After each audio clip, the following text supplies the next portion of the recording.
হযরত মুসা আলাইহিস সালামের জামানায় এক বৃদ্ধার একটি বাচ্চা মারা গেল।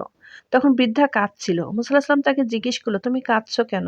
বৃদ্ধা বলল, "আমার বাচ্চা মারা গেছে।" তখন মুসা আলাইহিস সালাম তাকে জিজ্ঞেস করল, "তোমার বাচ্চার বয়স কত হয়েছিল?" বৃদ্ধা বলল, "আমার বাচ্চার বয়স হয়েছিল ৩৫০ বছর।" তখন মুসা আলাইহিস সালাম তাকে বলল, "তোমার বাচ্চা ৩৫০ বছর জিন্দা ছিল। কিন্তু এমন একটা সময় আসবে যখন মানুষের বয়স হবে ৬০ বছর। তাদের নবী হবেন হযরত মুহাম্মদ সাল্লাল্লাহু আলাইহি ওয়াসাল্লাম।"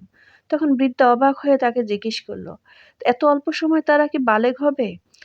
তখন মুসা আলাইহিস সালাম বললেন, "হ্যাঁ, তারা বালেগ হবে।" বৃদ্ধা পুনরায় জিজ্ঞেস করল, "এত অল্প সময়ে তারা কি বিয়ে-শাদী করতে পারবে?" হযরত মুসা আলাইহিস সালাম বললেন, "হ্যাঁ, তারা বিয়ে-শাদী করবে এবং তাদের সন্তানাদিও হবে।"